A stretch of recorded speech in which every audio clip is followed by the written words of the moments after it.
Saludos cordiales especialmente a los televidentes de las islas de Tenerife, La Palma, La Gomera, El Hierro y Fuerteventura. Y nuestra más cordial bienvenida a don José Miguel Barragán Cabrera, portavoz del Grupo de Coalición Canaria en el Parlamento de Canarias, diputado por la isla de Fuerteventura y también presidente de Coalición Canaria en dicha isla. Don José Miguel, bienvenido a Canal 8. Pues bien hallado, como siempre. Como siempre. No es la primera vez que don José Miguel está con nosotros y siempre hemos considerado a él, es uno de los políticos de la Masorata más destacados, aunque él no presuma de tal, con más poder fáctico dentro de Coalición Canaria, y es especialista, suele ser especialista, ahí están los años, no lo trato de viejo, pero los años de experiencia en organizar congresos, en organizar campañas electorales, en organizar, y bueno, toda una labor. Él procede de aquellos asamblearios de Fuerteventura, que no se ponían a veces de acuerdo, pero que sin embargo era puro debate. ¿A usted le quedó siempre algún resquicio, José Miguel, de aquel espíritu, yo diría que combativo, en lo dialéctico, combativo, sí, de sí. Asamblea Majorera? Lo seguimos manteniendo. De hecho, Coalición Canaria en Fuerteventura, en una aparte muy amplia, casi el 90%, es Asamblea Majorera. Por lo tanto, ese espíritu se sigue manteniendo, aunque nos hayamos trasladado de estructura. El espíritu combativo, dialéctico y la discusión siempre se tiene. Es decir, no creas que en Coalición Canaria en Fuerteventura, por ello ser de presidente o ser presidente del Cabildo o de un ayuntamiento, hay como una especie de sumisión, tiene el cargo. No. Allí te jalan de las orejas bien jalado cuando hace falta.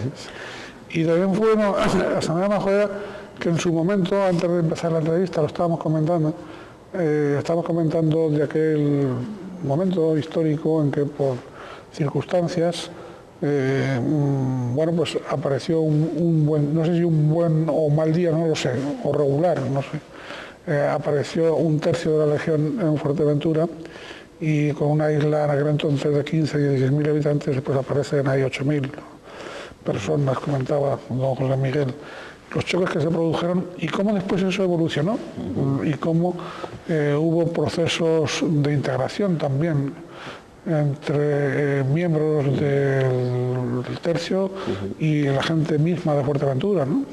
Hombre, hubieron majoreros que hicieron el servicio militar en la Legión, como es lógico, en una parte de estos militares también tuvieron relaciones con la isla de Fuerteventura, asentaron sus familias, y algunos de ellos, aunque estén fuera o dentro, tienen en sus familias han nacido hijos en Fuerteventura y tienen vínculos familiares con la isla, ¿no? Fue un momento doloroso, como muchos recordarán, porque se vivieron episodios muy, muy, muy difíciles.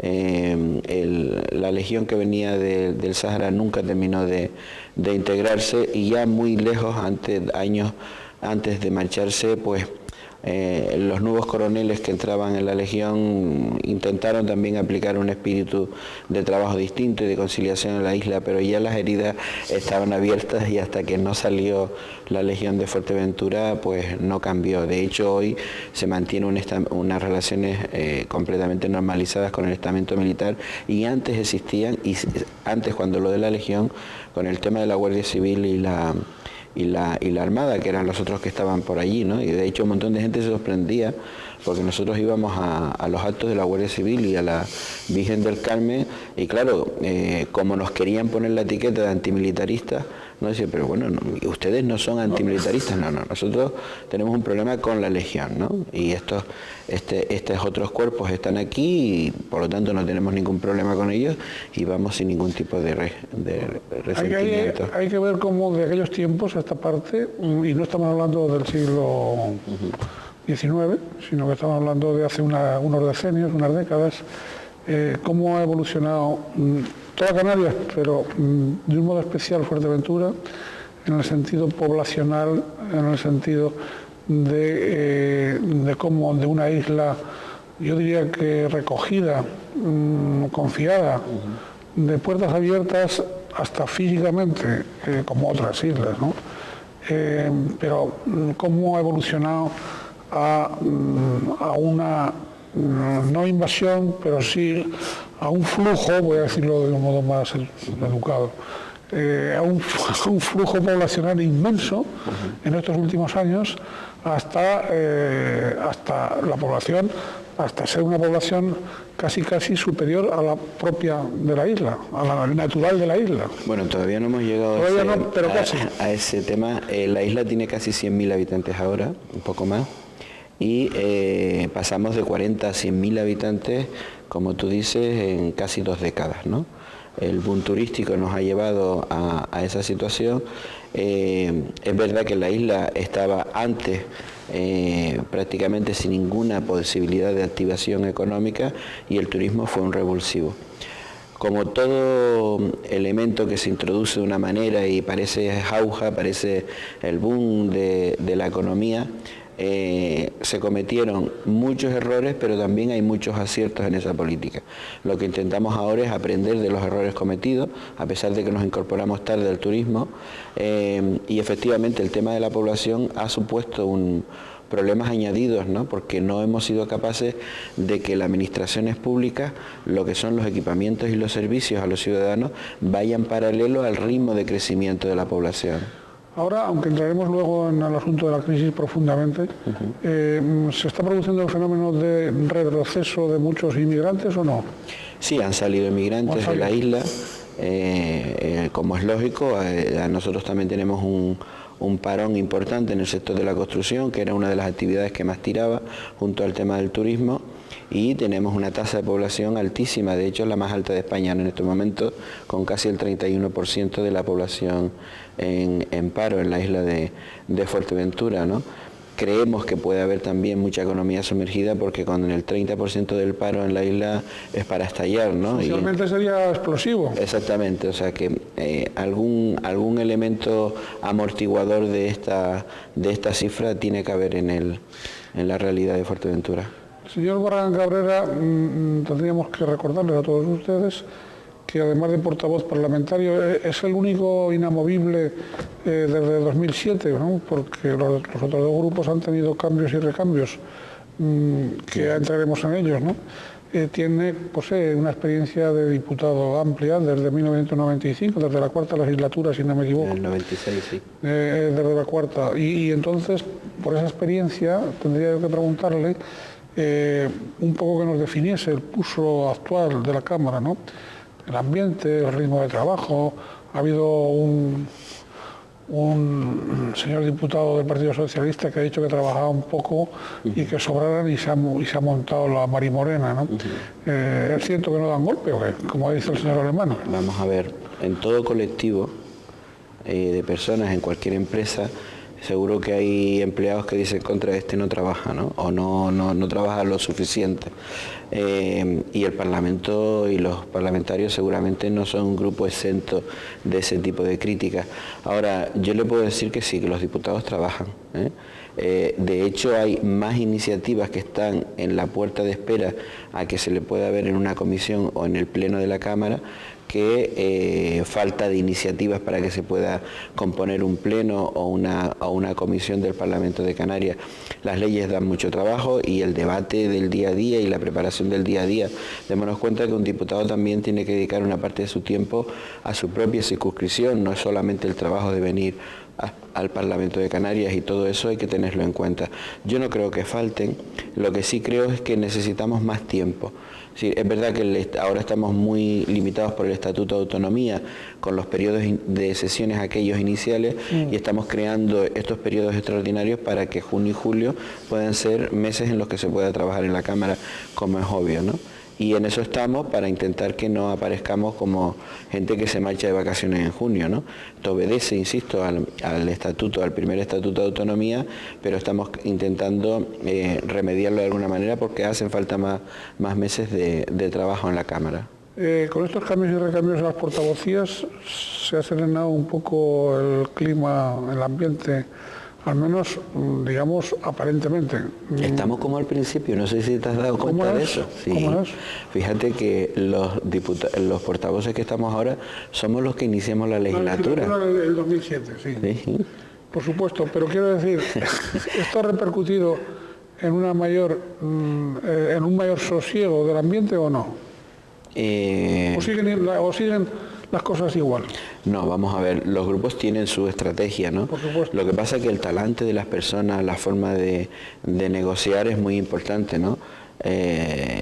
Yo, sin menospreciar a nadie, hombre, Paco tiene también sus tablas, me refiero a Francisco Espínola, y bueno, él es una persona inteligente y con las personas inteligentes siempre se puede llegar a acuerdos, ¿no? Y con María Australia pues igual se puede llegar a acuerdos.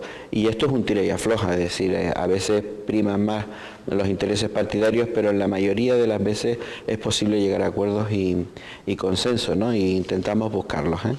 Yo quería preguntarle, porque usted el año pasado, casi coincidiendo con el Ecuador de la legislatura, calificaba usted mismo al gobierno con un 5, un aprobado, y a mí se me quedó aquello que yo no sé si era una especie de... No a usted solo, ¿eh? ¿Eh?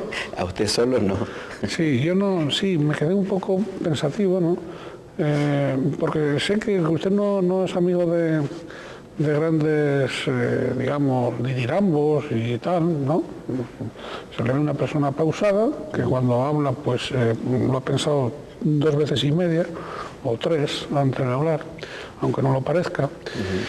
Y por lo tanto, si hay alguien poco precipitado, aunque la forma sea precipitada, es usted. Bien, dicho, es mi percepción periodística, ¿no? O sea, que no aprendí de periodista, o sea que no tiene nada que ver con puede no tener que ver con la realidad, pero esa es mi percepción. Entonces yo me quedé sorprendido porque dije, bueno, esto o es un aguijón para que reaccione su propia gente de Coalición Canaria, o es sin darlo mucho a entender, pero es una especie de voto de censura a sus socios del PP. ¿A qué obedecía? Porque, ¿a qué obedecía ese 5 aprobado y no pasar de 5 aprobado? Vamos a ver, si usted mira, por ejemplo, las encuestas, la propia población no suele puntuar excesivamente alto. Es decir, cuando estamos viendo a políticos o a políticas en general, políticas me refiero a políticas de acciones de gobierno que se valoran entre un 5, 5,5, un 6 a todo reventar, eso es lo máximo que está puntuando la gente. Desde ese punto de vista es una puntuación bastante aceptable de cómo se están haciendo las cosas.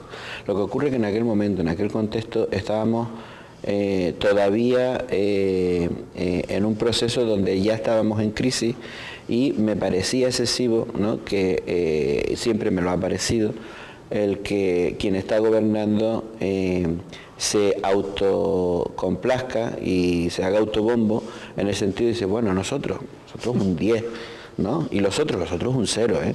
Y yo un 10. Y yo todo lo he hecho bien y todo es perfecto. Y el otro todo lo hace mal y todo es una cosa que da pena. No, yo creo que las cosas están en el punto medio, ¿no? Y estaba más en ese tono de decir, oye, las cosas se están haciendo bien, pero no podemos hacer autocomplacientes, ¿no?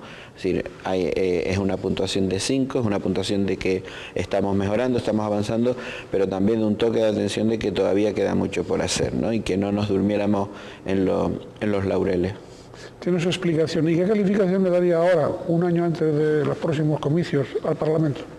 Pues ahora le daría todavía una nota mejor, ¿no? ¿Al Parlamento? ¿Eh? Al Parlamento. ¿Cómo al Parlamento? Sí. Ah, al Parlamento. Sí. Bueno, démela para el gobierno y después al Parlamento. Sí, pero yo creo que deberíamos, ahora mismo no es una buena época para hacer excesivas puntuaciones de los políticos, ¿no? Estamos en el ojo del huracán y por lo tanto sigo siendo completamente pausado, ¿no? Y reservado en este tipo de notas. Yo creo que quiero coincidir con la mayoría de de los ciudadanos de que no están las cosas para puntuaciones altas, de que creo que estamos haciendo lo que podemos, y en ese sentido tanto el Parlamento como el Gobierno lo puntuaría en términos de lo que está puntuando la gente ahora como nota más alta, ¿no? Que en este caso no pasaría de un 6. Pero insisto, en política no se ven 8 y 9 y 10. Teniendo en cuenta que el Parlamento también es otra fuerza política de la oposición, claro. Sí, yo creo que me estás preguntando por el trabajo general, lo que es la visión del Parlamento. Yo creo que estamos ahí en el techo de lo que máximo puede puntuar, en este caso, los ciudadanos. Yo la impresión, al regreso a la portavocía del señor Hernández Espínola, de hecho, en una de las entrevistas que yo le hice, no hace mucho, hace muy poco, daba la impresión de que iban a retomarse, con su retorno, iban a retomarse, digamos, pues la actualización de una serie de temas pendientes que estaban ahí enquistados, que han estado enquistados toda la legislatura, relacionados con las instituciones del propio Parlamento, la renovación de esas instituciones, etcétera, etcétera. Pero después parece que eso ha amainado, es decir, que parece que o lleva su ritmo, pero no tan deprisa. Lleva su ritmo. Yo he manifestado públicamente de que para lo que queda de la legislatura deberíamos pensarnos si es conveniente que sea el nuevo Parlamento quien elija y quien renueve los órganos, ¿no? Primero por dos cuestiones fundamentales.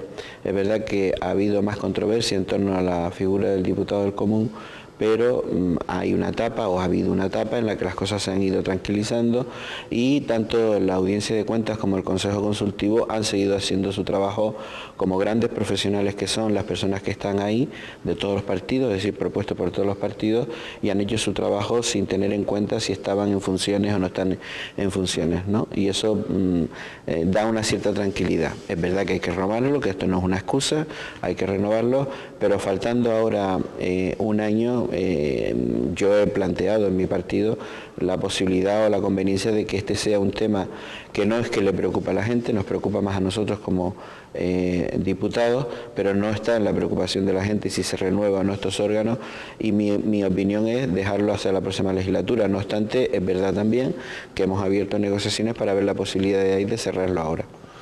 El Consejo de Administración de Televisión, por lo visto, ¿habían llegado ya al acuerdo? Ya llegamos a un acuerdo en la reducción de una persona en el Consejo, y se está tramitando la ley, y espero que la aprobemos ahora en el segundo pleno de junio. ¿Ese era un comienzo, digamos, de que las demás instituciones pudieran cambiar? Sí, era acuérdese que el PSOE ya podíamos haber renovado, sí, la inmensa mayoría de ellas, ¿no? El Consejo Consultivo y la Audiencia de Cuentas, porque eso estaba pactado. Sí. Todo se bloqueó por el tema de la televisión, y en la etapa anterior desbloqueamos el tema de la televisión, se está tramitando la ley, y bueno, vamos a ver si somos capaces de ponernos de acuerdo, ¿no? Sigue existiendo el problema del diputado o diputada del Común, en el sentido de que es una figura en la que nos tenemos que poner de acuerdo los tres, y claro, al ponerse de acuerdo los tres en una persona siempre es más complicado. Siempre es más difícil. Oiga, y a fecha de la que estamos celebrando esta entrevista, todavía persiste el conflicto en la televisión canaria con la empresa que tiene adjudicado, que tiene tal los servicios informativos. Eso nos da una impresión ¿cómo diría yo?, de escaso diálogo. Vamos a ver. Una televisión pública, claro. Sí, lo que pasa es que no estamos hablando de la televisión pública, estamos hablando de una empresa que tiene que prestar unos determinados servicios y que tiene un conflicto con sus trabajadores. Dicho eso, nosotros lo que estamos intentando desde fuera es precisamente facilitar el acuerdo, es decir, que entendemos que tiene que darse el acuerdo porque todo lo que no se resuelva entre la empresa y sus trabajadores repercute de forma directa en el servicio público de la televisión pública canaria. Y es ahí donde estamos haciendo el máximo de esfuerzo. Yo espero que lleguen a un acuerdo lo antes posible. La información que nos dan es que ahí se ha abierto la mesa, que están negociando, y como todo proceso negociador, esperar que al final pues haya fumata blanca y firmen un nuevo convenio satisfactorio para ambas partes.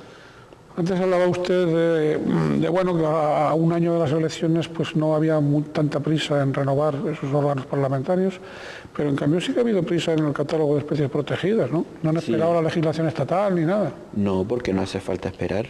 No. Es decir, nosotros tenemos capacidad legislativa propia. Por supuesto. Y lo que hizo Coalición Canaria en septiembre-octubre del año pasado, por lo tanto, la ley podía haber estado aprobada en enero y estamos en junio, por lo tanto nos hemos dado bastante tiempo en aprobarla, y ese catálogo lo que hace es proteger las especies en Canarias, darle una protección a las que se habían quedado descatalogadas desde el Estado, y cuando se dice que sí hay que esperar por el Estado, pero es que hay un artículo en la ley que dice que es siempre sin perjuicio de la catalogación. Es decir, nosotros no podemos, aunque quisiéramos hacerlo, no podemos vulnerar la Red Natura 2000, es decir, las especies protegidas que estén en el catálogo nacional de especies protegidas, ni tampoco en todo lo que diga Europa que tiene que estar protegido. Aunque alguno diga que nos gustaría hacerlo, no podemos. De todas maneras, sí que la normativa europea cada vez está siendo más... Antes lo comentábamos, antes de iniciar la entrevista, lo comentábamos con José Miguel Barragán, que a veces hay discusiones macabeas dentro del propio Estado, las comunidades, el Estado, tal, cuando cada vez más la Unión Europea y los territorios, o las comunidades, o como ustedes quieran, las regiones, o como ustedes quieran, o las nacionalidades, como ustedes quieran. Cada vez el puente es más directo, los puentes son más directos entre la administración de la Unión Europea y la administración territorial, dejando en funciones los propios estados, ¿no? Hombre, los estados forman parte de la Unión Europea, pero tiene razón cuando dices eso, porque cada vez hay más legislación comunitaria que se transpone a las legislaciones nacionales. Transponer quiere decir, corríjame, transponer quiere decir que obliga. Sí, es decir, que hay que cogerla y hay que hacer la ley en España, ¿no? Es decir, cuando se dice transponer, esa ley se trae y se adapta al Estado español, y por lo tanto es legislación comunitaria que se aplica en el Estado español o en una comunidad. Vamos a poner un ejemplo. La directiva de comercio, es decir, la famosa directiva Bolkestein, que de lo que trata es de la liberalización del comercio y que tanta debate ha traído en Canarias.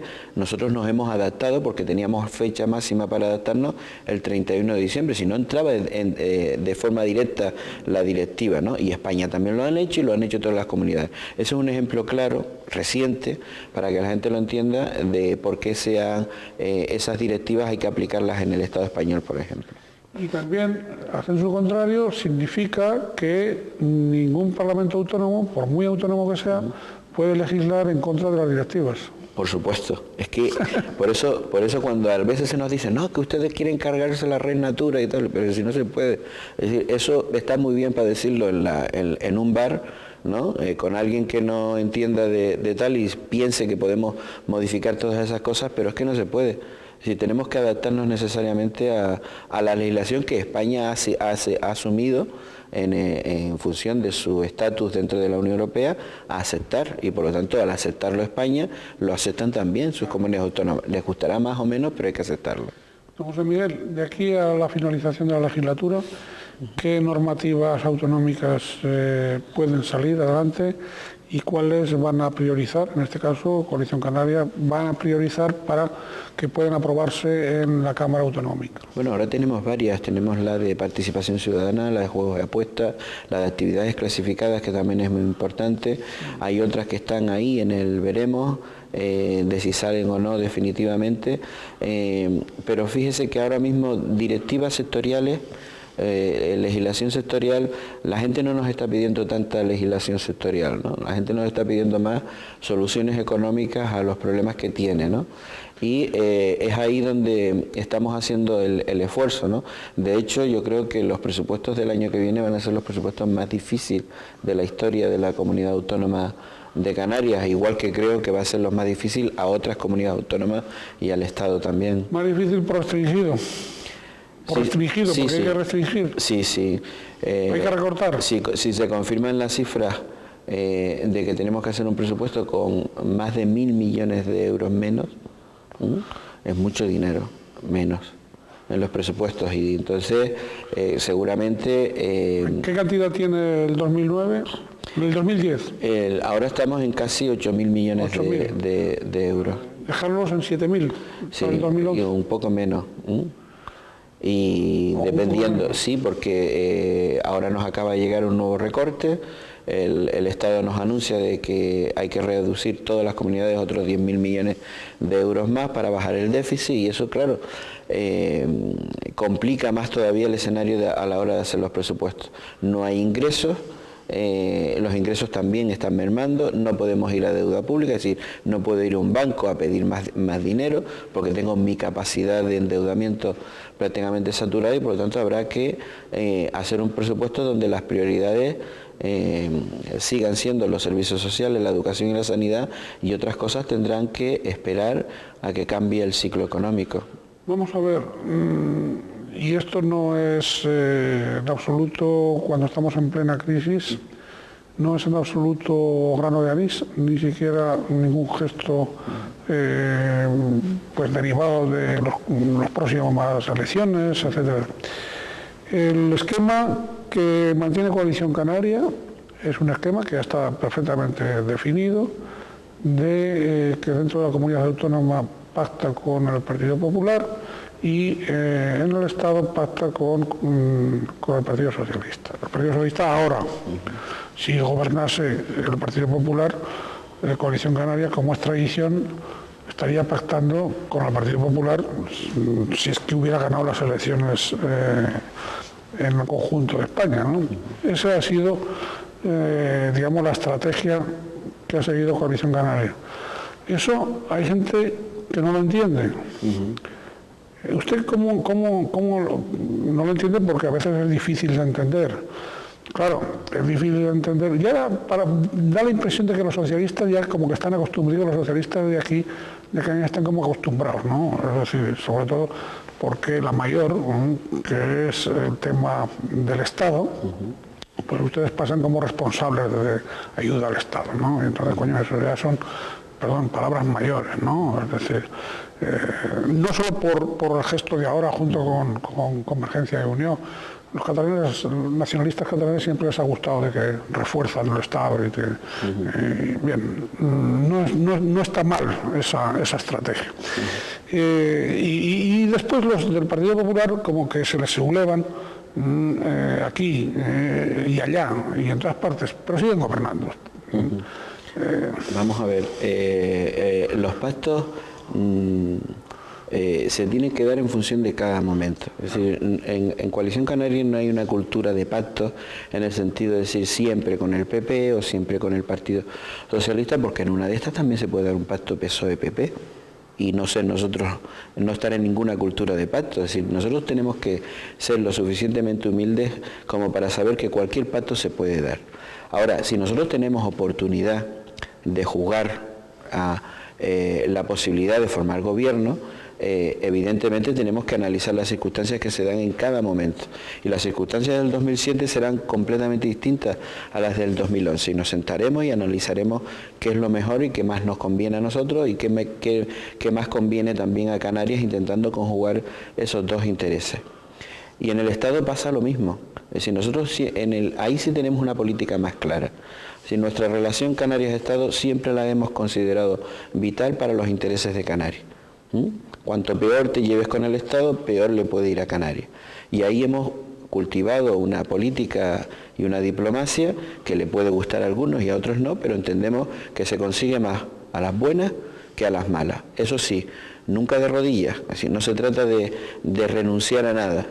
Ahora, es una forma de negociar y es una forma de que los recursos que corresponden a Canarias, porque tampoco es que estamos pidiendo más que otros, ¿no? Sino que lo que le corresponde a Canarias, intentar que venga a Canarias, ¿no? Y en esa política vamos a continuar. ¿El PP cuál es el problema que tiene ahora? Pues bueno, que no le gusta. No le gusta porque a ellos les gustaría que tenernos como correa de transmisión en Madrid, pero nosotros le hemos dicho al Partido Popular, miren, ustedes perdonen, pero nosotros no somos Partido Popular.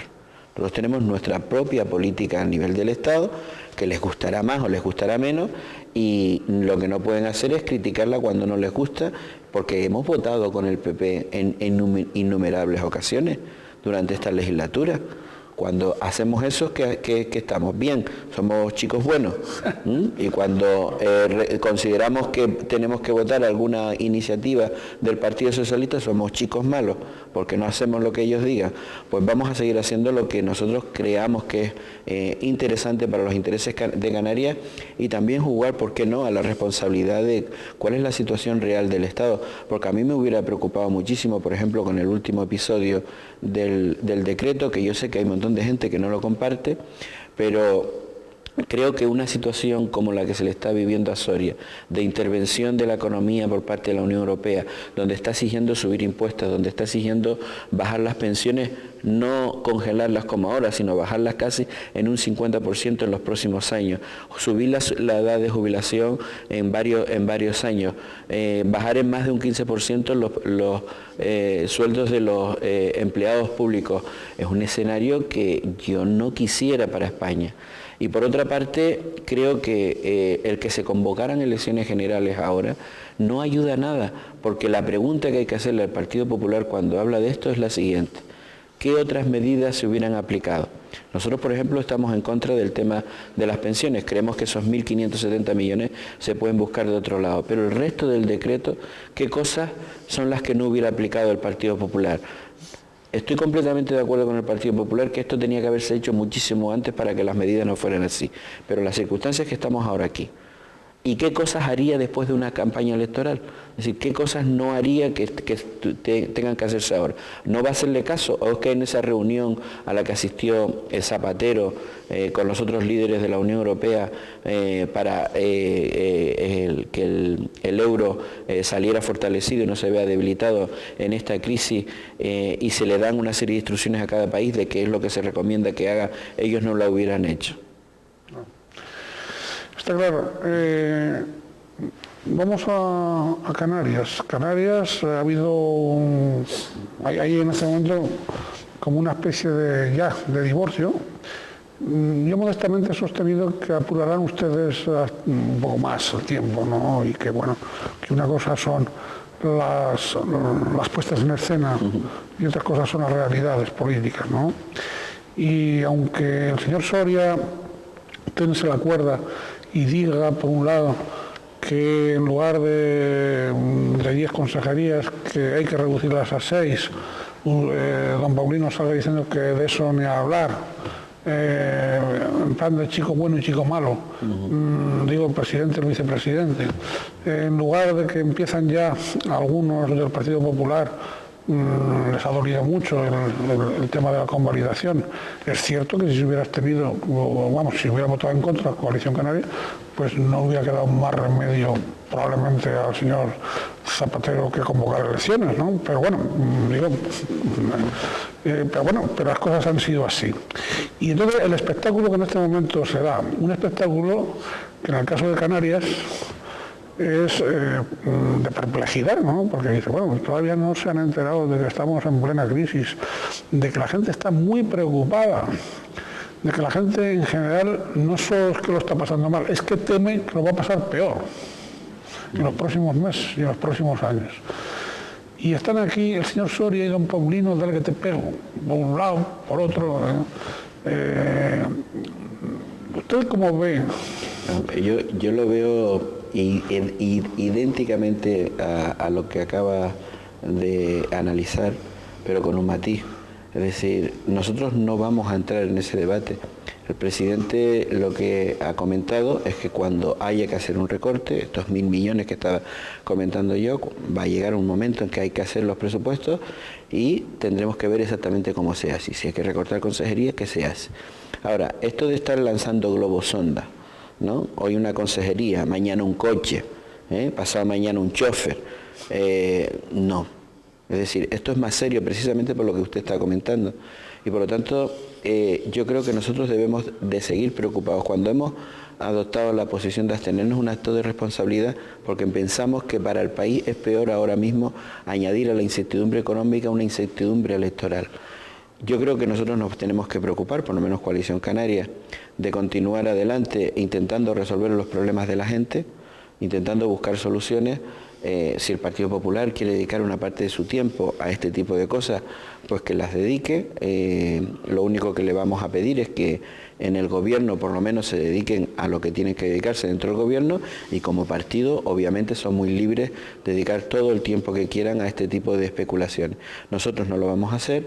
Nosotros entendemos que este pacto lo hemos firmado para terminar la legislatura y la vamos a terminar, y esperamos que este tipo de episodios pues se acaben, porque creo que los ciudadanos, coincido completamente con usted, no entienden ahora mismo que con los problemas que tiene el país, con los problemas que tenemos en Canarias, se esté ocupando que los titulares de los medios de comunicación, que lo que estemos transmitiendo a los ciudadanos, que estoy más preocupado con lo que dice José Manuel Soria o con lo que dice Paulino Rivero en ese sentido. Tenemos que preocuparnos, y yo creo que, por ejemplo, el presidente del gobierno está hoy en Lisboa, intentando crear lobbies de presión para las regiones ultraperiféricas, porque nos jugamos más de 8.000 millones de euros en el presupuesto europeo del 2014 al 2020. Antes estábamos trabajando de la importancia de la legislación europea y también de los recursos europeos para ayudar a las regiones ultraperiféricas.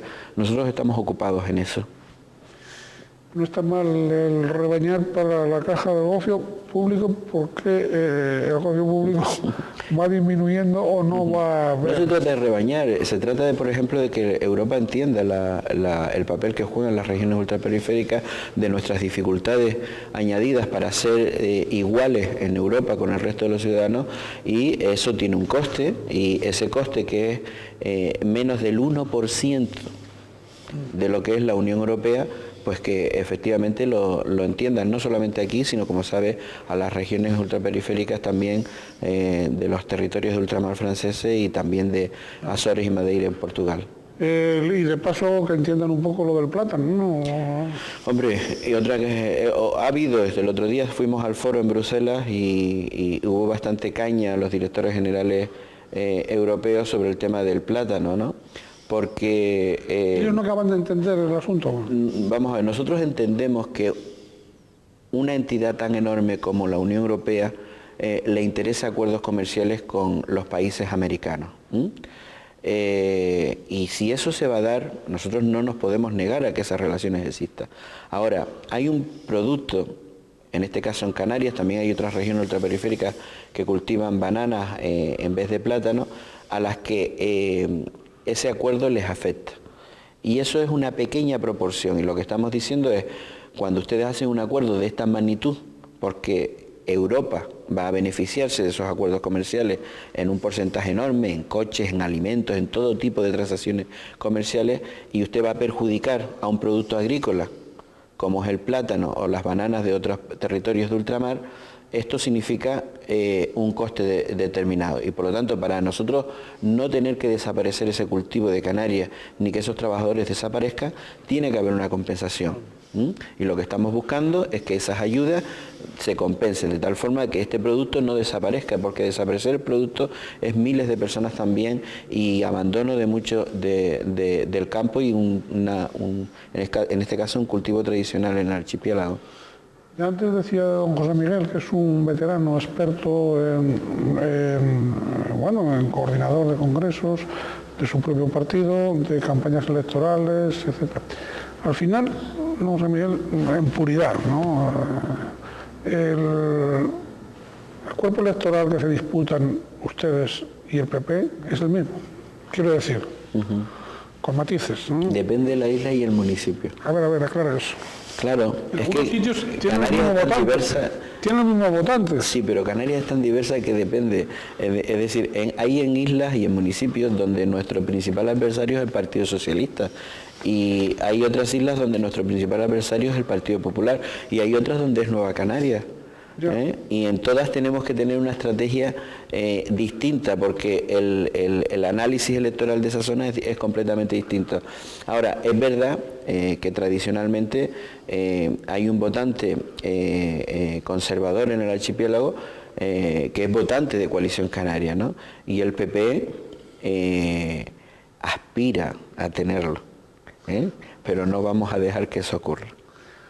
Pero sin embargo son socios de gobierno. Sí, hombre, somos socios de gobierno porque lo cortés no quita lo valiente. Ahora, en campaña electoral, obviamente ellos van a intentar comer de nuestro plato, y como a los niños malos cuando intentan comer de nuestro plato se les dará un par de palmadas en la mano para que no metan para que dejen el plato quieto, sin que metan la zarpa. Exactamente. Oiga, ha citado Nueva Canarias y evidentemente hay que identificarlo con Gran Canaria, que es la isla en la que tiene sus votantes, no las demás.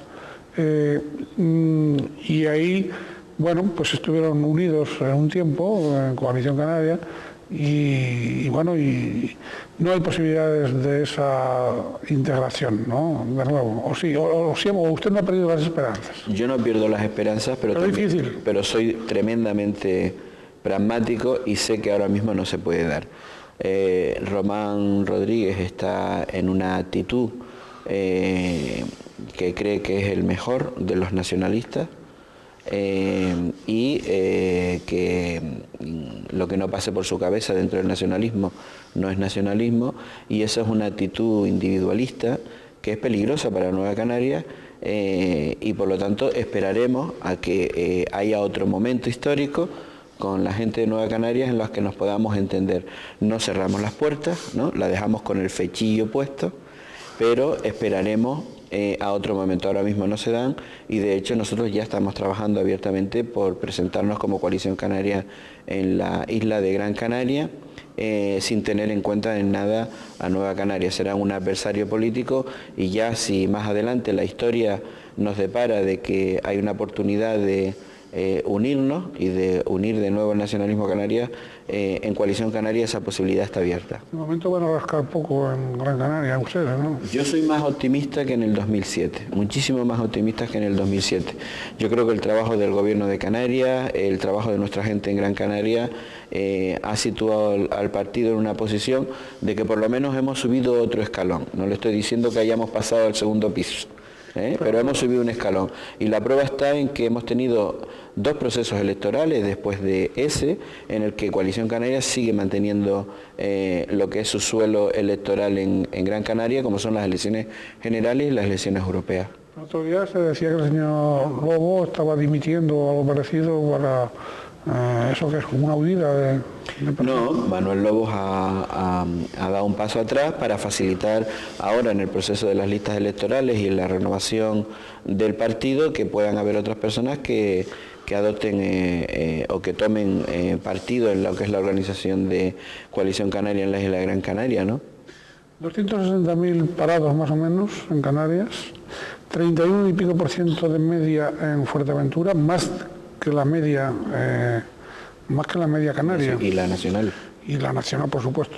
La canaria siendo más que la nacional, ya estaba, y la de Fuerteventura más que la hecho. media de Canarias, ¿no? Economía sumergida. La cita usted, y la economía sumergida, gracias a la economía sumergida, no hay explosiones sociales, porque es con el 30 y tantos % de paro, evidentemente la gente saldría a la calle de un modo. Hay 2 medidas, ¿no? Las medidas sociales que están aplicando los ayuntamientos, los cabildos y la propia comunidad autónoma, y también obviamente con la colaboración del Estado. Es decir, la ayuda en servicios sociales está aminorando la tensión de muchas situaciones personales en todo el país, en el archipiélago, y por otra parte tiene que existir necesariamente algún tipo de economía sumergida que haga que no haya una eclosión social, un estallido social con motivo de la crisis, ¿no? Bien, en ese dime y direte del señor Soria y de don Paulino, el presidente y vicepresidente, de la reducción de sueldos de ustedes, incluso de los diputados, ¿no? Ahora se habla de un 15% más o menos. 15%. Pero luego hay un personal laboral contratado, altos cargos, asesores, que eso es tremendo. Todos esos dineros que usted decía del presupuesto, ¿no podrían reducirse también a base de suprimir Y ya se ha suprimido bastante. Ahora vi una nueva reducción en lo que son las empresas públicas y lo que son el número de asesores del gobierno de Canarias está muy limitado. Dese cuenta que cuando se habla de ese 163 personas es toda la estructura de la comunidad autónoma, del staff de la comunidad autónoma, que es de los más pequeños del Estado. No estamos hablando de eso. Además, al final dese cuenta que cuando paramos una persona, la paramos. Es decir, esa persona también está trabajando, ¿no? Y la paramos, la ponemos al paro. ¿Que puede buscar trabajo? Sí, puede buscar trabajo. ¿Qué hacemos con ese sueldo?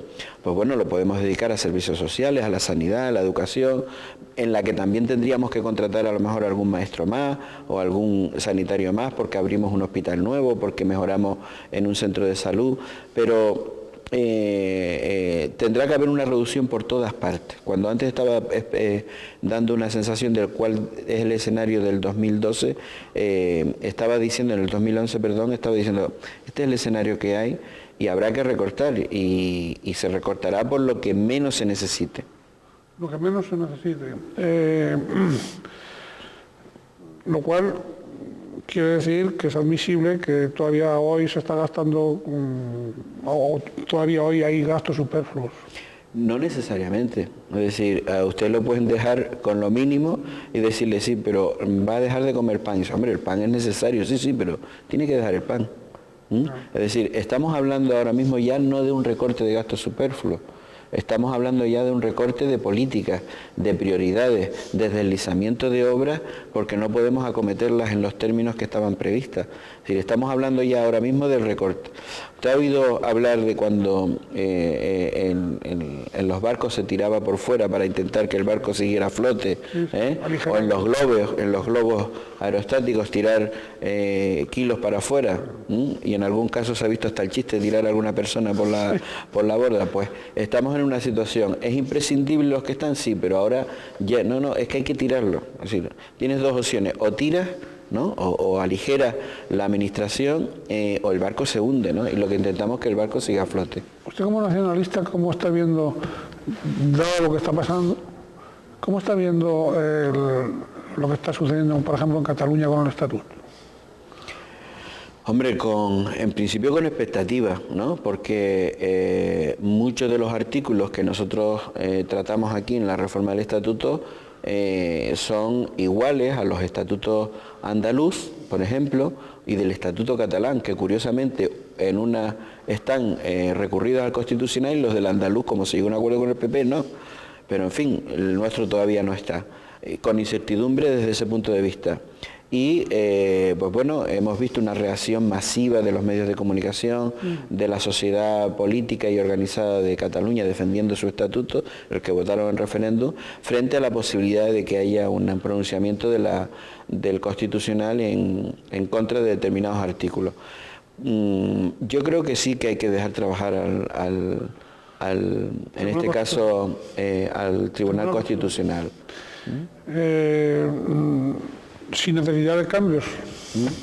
Yo creo que sin necesidad de cambio. Es verdad que se ha querido jugar con esa cuestión, pero espero que no haga falta y que el tribunal sea profesional, que sea constitucional, ¿no? Y que por lo tanto haga el mejor trabajo posible.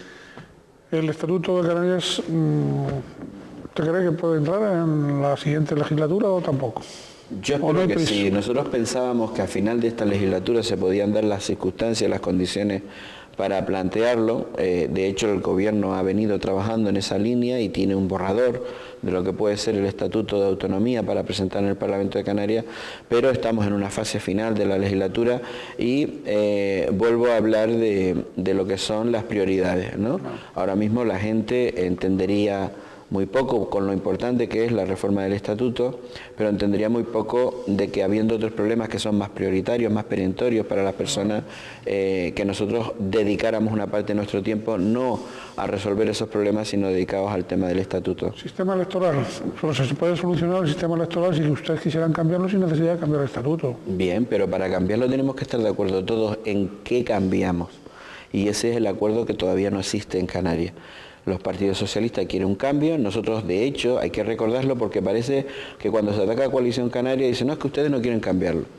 Hay que recordarle a personas que nos están oyendo, que nosotros llegamos a un acuerdo con el Partido Socialista y en la modificación del sistema electoral que existe en el anterior borrador de proyecto de Estatuto de Autonomía fue con el PSOE y no con el Partido Popular. Por lo tanto, hicimos un esfuerzo ¿Dónde llegaron ustedes? de avanzar. Hombre, habíamos llegado a bajar los topes electorales, creo recordar que era el 15 y el 3, 15% insular y el 3% regional, con lo cual entra prácticamente todo el mundo en Canarias, que era una de las cuestiones que se estaban planteando. Y también abríamos la posibilidad de que poniéndonos de acuerdo en Canarias en una ley electoral, cabría la posibilidad de la lista regional autonómica, si nos poníamos de acuerdo. Parece que es firme que en las próximas elecciones, en el caso de Canarias, por ejemplo, cuyo peso es bastante consistente, los de fuera, las personas, los canarios que están en el exterior no van a poder votar. ¿Eso se confirma que va a ser así?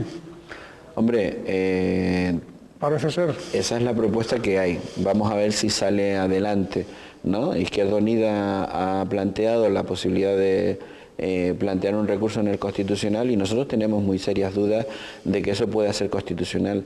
Los españoles son españoles donde quiera que estén. Y es un derecho que le da, en este caso, la Constitución española, el derecho a votar. Tendría poca lógica que los españoles que están fuera, porque es lo que la propuesta, sí que pueden cambiar el gobierno de España, sí que pueden cambiar el Congreso, el peso del Congreso, del Senado para una fuerza política, pero estas mismas personas, el PSOE y el PP, consideran que no es bueno que cambie un ayuntamiento, un cabildo, que tengan ese peso. Qué curioso, ¿no? Sí, es raro, ¿no? Es decir, oiga, tiene usted derecho a elegir a los representantes de tal, pero no tiene derecho a elegir a los del cabildo, a los de un ayuntamiento, una diputación provincial. Nosotros aquí pensamos que estas personas, que es un derecho no que les asiste, no es que nosotros queramos dárselo nuevo, es novo, sino que lo tienen y que por lo tanto deben mantenerlo. Ese rifirrafe, más que rifirrafe entre el gobierno y los cabildos, las administraciones, pendientes de esa ordenación de las administraciones públicas canarias que nunca llega, eso es como esto, nunca va a llegar, parece ser. Es decir, es una imagen fea de que las propias administraciones canarias no se pongan de acuerdo. Vamos a ver.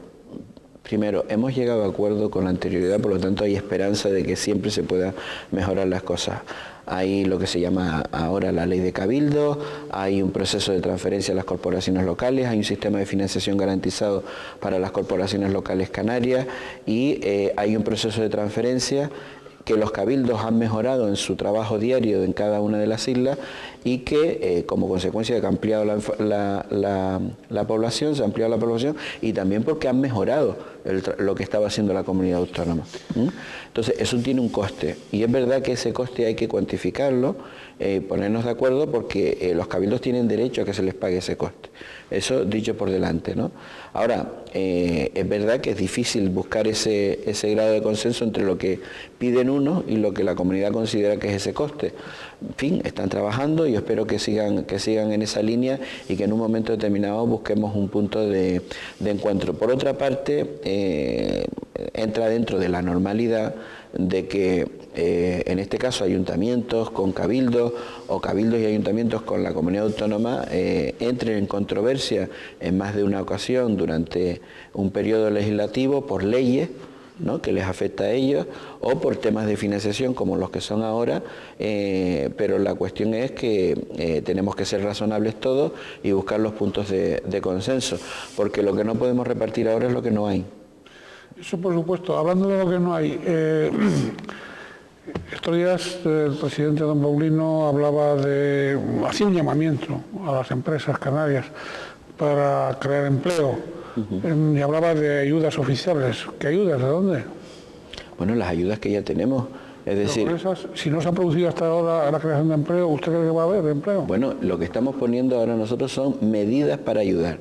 Antes se nos decía, oye, es que si no nos ayudan en la seguridad social, no podemos contratar.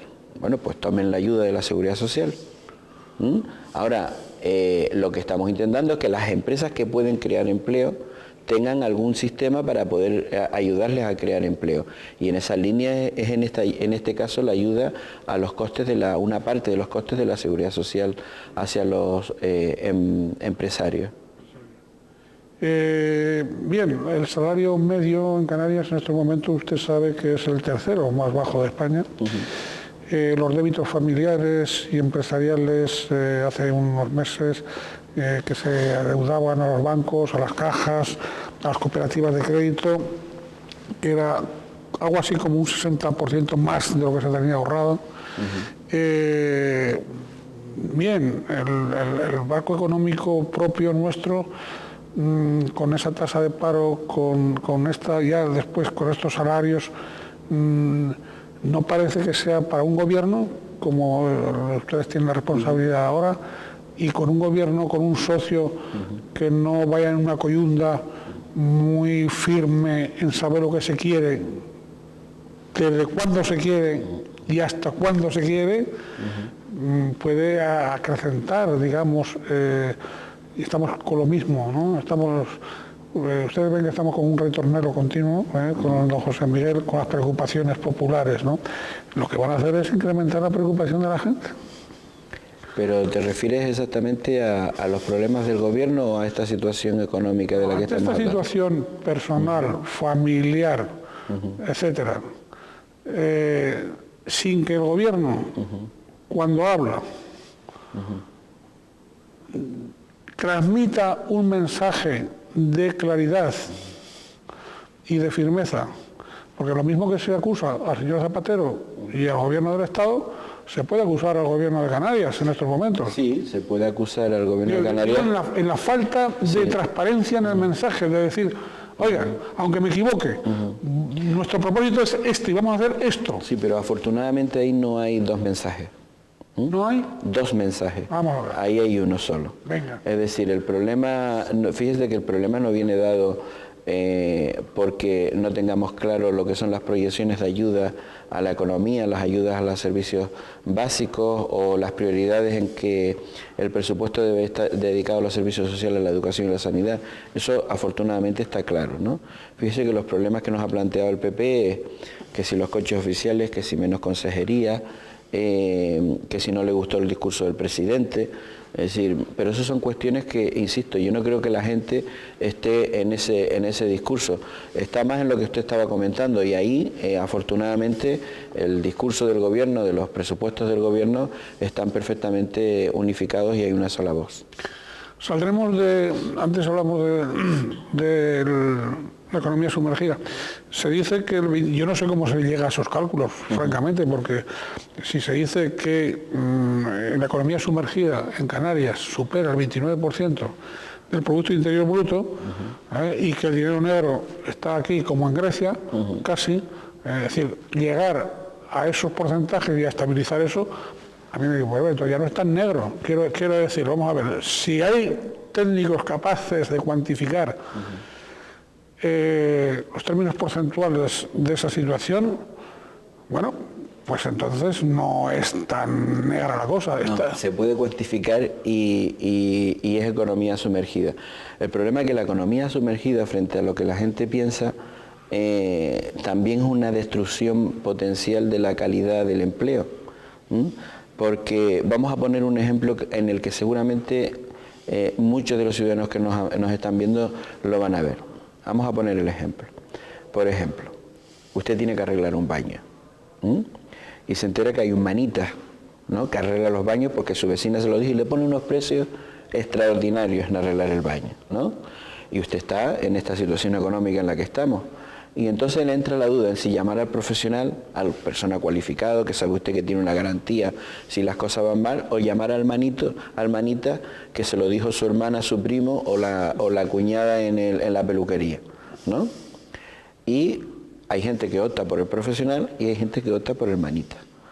El manitas y la señora se pagan y hay una transacción comercial, hay un arreglo y hay una transacción comercial en dinero negro, es decir, dinero que no aparece en una factura, ¿no?, que la señora lo ha soltado o la familia lo ha soltado y que la otra persona lo ha recibido.